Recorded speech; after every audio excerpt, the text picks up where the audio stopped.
Shalom అలేఖిం, షాలోమ్ అలేఖిం, షాలోమ్ అలేఖిం. ప్రభునామమున మీకు శుభాలు అందిస్తున్నాను. నేటి ధ్యానాంశం, దేవుని స్తుతించి గణపరిచినప్పుడు ఎన్నో ఆశలు పొందుతాం. ఆనరింగ్ గాడ్, దేవుని ఘనపరచుట, దేవుని ఘనపరచుట. మన జీవితాల్లో మన దేవుని ఘనపరిచినప్పుడు ఎంతగానో దేవుని పొందగలుగుతాం. దేవుని లేఖన భాగంలో దానియేలు గ్రంథము 4వ అధ్యాయం అంతా చదివినప్పుడు నెబుకద్నెజరు మహారాజు గురించి వ్రాయబడింది. ఆయన దర్శనానికి అంటాడు, ఆ కళలో కొన్ని విషయాలను చూస్తాడు. దాని భావం ఎవరు చెప్పలేకపోతారు. దానియేలు దేవుని ఆత్మ పొందినవాడు కనుక ఆ కళల భావాన్ని ఆయన చక్కగా రాజుకి అర్థమయ్యేట్టుగా వివరిస్తాడు. ఆ లేఖన భాగం చదువుకోండి. అందులో సత్యమును మనం కొన్ని మనం జ్ఞాపకం చేసుకుందాం. 4వ అధ్యాయం 11వ వచనం, ఆ చెట్టు వృద్ధి పొంది బ్రహ్మాండముగా దాయను, దాని పైకమ్మలు ఆకాశం నంటూ ఎత్తుగాను, దాని ఆకారము భూతలమంతా విశాలముగాను ఉండెను. 14వ వచనం, ఈ చెట్టును నరికి దాని కొమ్మలను కొట్టి దాని ఆకులను తీసివేసి దాని పండ్లను పారవేయుడి, పశువులను దాని నీరును తొలివేయుడి. ఒక మహా చెట్టు కనిపించింది. దానిలో ఆయన ఈ కళల భావాన్ని చెప్పాడు. రాజా 22వ వచనం, రాజా ఆ చెట్టు నిన్ను సూచిస్తున్నది, నీ వృద్ధి పొంది మా బలము గలవాడవైతివి, నీ ప్రభావం వృద్ధి నొంది ఆకాశమంతా ఎత్తాయను, నీ ప్రభుత్వం లోకమంతటా వ్యాపించి ఉన్నది. ఆ చెట్టు నెబుకద్నెజరు యొక్క ఔన్నత్యాన్ని సూచనగా ఉన్నది. ఎంతగా వృద్ధి పొందాడు. అన్యుడైనప్పుడు దేవుడు ఆయన దీవించాడు. ఎందుకంటే మన దేవుడు పక్షపాతిగా కాదు,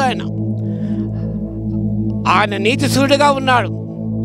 అందరి మీద ఆయన ఉదయిస్తున్నాడు. ఆయన సమానంగా దీవిస్తూనే ఉన్నాడు.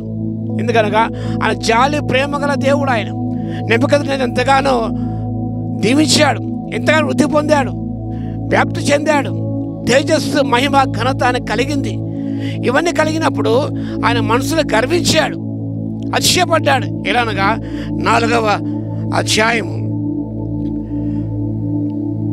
30వ వచనం, రాజు మనసులో అనుకున్నాడు, బబులోను ఈ మహావిశాల పట్టణము నా బలాధికారమును నా ప్రభావ ఘనతను కనపరచుటకై నా రాజధాని నగరముగా నేను కట్టించినది కదా అని తనలో తాను అనుకునేను.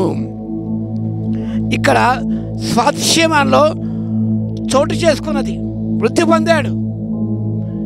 రాజ్యం విస్తరించింది, బబులోను రాజ్యం అనుకున్నాడు. ఇదిగో నా బలాధికారం, నా ప్రభావ ఘనత, ఈ రాజ్యం నేను కట్టించింది కదా. చాలాసార్లు నేనేం చేశాను, నేను ప్రయాసపడ్డాను, నేను కష్టపడ్డాను, this my hard earnings, this my labour అంటూ మనము ఆ గొప్పతనాన్ని మనకు ఆపాదించుకుంటాం, మన జ్ఞానానికి ఆపాదించుకుంటాం. నెబుకద్నెజరు రాజు కూడా ఆ ఘనతను దేవునికి ఆపాదించకుండా తనకు ఆపాదించుకున్నాడు, మనసులో గర్వించాడు. వాక్యభాగం 4వ అధ్యాయం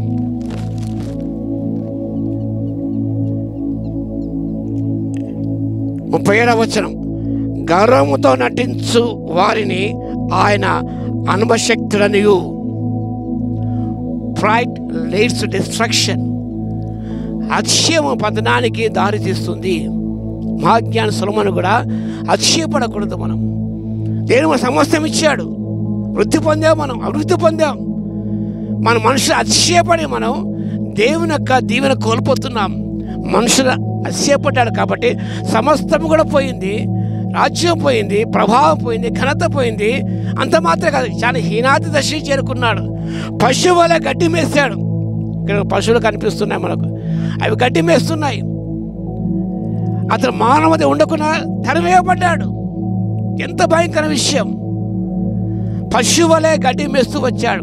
7 కాళ్ళ మీద జరిగాయి, కానీ మళ్ళీ ఆయనకు బుద్ధి వచ్చింది. అప్పుడు దేవుని స్తుతించినాడు. 34వ వచనం, నాకు మానబుద్ధి గలవాడనై నాకన్నా ఆకాశం ఎత్తి చిరంజీవి సర్వోన్నతులకు దేవుని స్తోత్రం చేసి ఘనపరిచితిని. ఆ తర్వాత 57వ వచనంలో సమస్తము దేవుడు ఆయనకి ఇచ్చాడు. ఎప్పుడైతే దేవుని స్తుతించి కనపరిచాడో, ప్రభా ఇదంతా నీదే నాయన, నా శక్తి కాదు, నా బలము కాదు, నా జ్ఞానం కాదు తండ్రి, నీ ద్వారా కలిగిందని ఎప్పుడైతే సర్వ దేవుని స్తుతించి కనపరిచాడో మళ్ళీ ఆయన సమస్తను పొందగలిగాడు, ఘనత పొందగలిగాడు, దేవుని స్తుతించి ఆరాధించాడు. కానీ అపొస్తలుడైన పౌలు కూడా అతిశయపడలేదు. శిలువ ఎందు తప్ప దేని అతిశయపడి నాకు దూరమగును కాక అన్నాడు ఆయన. కానీ మన అతిశయం శిలువ ఎందే, దేవుని ఎందే మన అతిశయం. మనం ఏమై ఉన్నాం, మన కృపవలన అయి ఉన్నాం, కానీ మనది ఏది కాదు. కాబట్టి మనం అభివృద్ధి పొందుతున్నప్పుడు, ఉన్నత స్థానంలో ఉన్నప్పుడు దేవుని ఎల్లప్పుడూ స్తుతించి కనపరిచి ఆయన బలిష్టమైన చేతి కింద దీని మనసుతో జీవిస్తున్నప్పుడు ఇంకా హెచ్చిస్తాడు.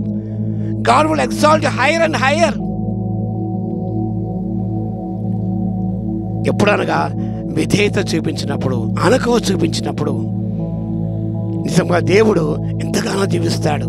ఒక చక్కటి పాట ఉంది, స్తోత్రించి కీర్తింతుము ఘనపరచెదను కొనియాడెదము, ఆదరించి కాపాడువాడు ఈడేర్చువాడు, ఆదరించి కాపాడువాడు ఈడేర్చువాడు, స్తోత్రించి కీర్తింతుము ఘనపరచెదము కొనియాడెదము. ఎల్లప్పుడూ దేవుని స్తుతించండి, కనపరచండి. లూసిఫర్ వల్ల గర్వించి పతనం కావద్దండి. నేను ఏమై ఉన్నానో ఆయన కృపద అయిన ప్రభావ నీకే స్తోత్రాలంటూ దేవుని స్తోత్రం చెల్లించినప్పుడు దేవుడు ఇంకా నేను వృద్ధిపరిచే దేవుడు ఉన్నాడు. ఆ రీతిగా వృద్ధి పొందడానికి పరిశుద్ధాత్మ దేవుడు కృపా సహాయత మిండుగా దయచునుగాక. ఆమేన్. ప్రార్థన చేద్దాం. మహాగరుడ మహోన్నత యేసయ్య మీకు స్తోత్రం నాయన. నింపగలిగిన మనసు గర్వించి తండ్రి పతనమైపోయారు తండ్రి.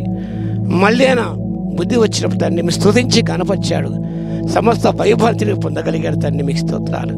అర్చించిన ఏ కాలం లేదు నాయన. ఏమై ఉన్నామో మీ కృపణ అయి ఉన్నాం. ప్రయాసపడిన మేము కాదు, కానీ మాకు తోడ నీ కృపను గ్రహించి నీ సిలువను తప్ప దేని అర్చన దూరమగురు కాకంటూ నాయన మీ ఎందే హర్షించి మీ ఎందు ఆనందించిన మీరు కొనియాడి స్తుతించి ఘనపరిచి తండ్రి మహిమ ఘనత ప్రభు మీకు ఆరంభింపచేసి ఎంతో ధన్యత పొందే కృప ఇవ్వగలను. మీ స్తోత్రాలు. వాక్యం వింటున్న వీక్షలు ప్రతిభను దర్శించి మా తండ్రి వాళ్ళ జీవిత దేని మనసు కలిగిన ఆయన మీతో ప్రవర్తించి తండ్రి గర్వంగా ప్రవర్తించకుండా ప్రభువా దీని మనసుతో ప్రవర్తించి తగిన కాలం హెచ్చించబడే కృపను ఇవ్వగలందుకు మీకే స్తుతి స్తోత్రాలు చెల్లించుకుంటూ యేసయ్య నామములో ప్రార్థించి వేడుకొంచున్నాము తండ్రి. ఆమేన్. మన తండ్రి అయిన దేవుని యొక్క ప్రేమయు మన ప్రభువును రక్షకుడైన యేసుక్రీస్తు యొక్క కృపయు పరిశుద్ధాత్మని అన్యోన్య సహవాసం మనందరి సదా తోడే ఉండును గాక. ఆమేన్.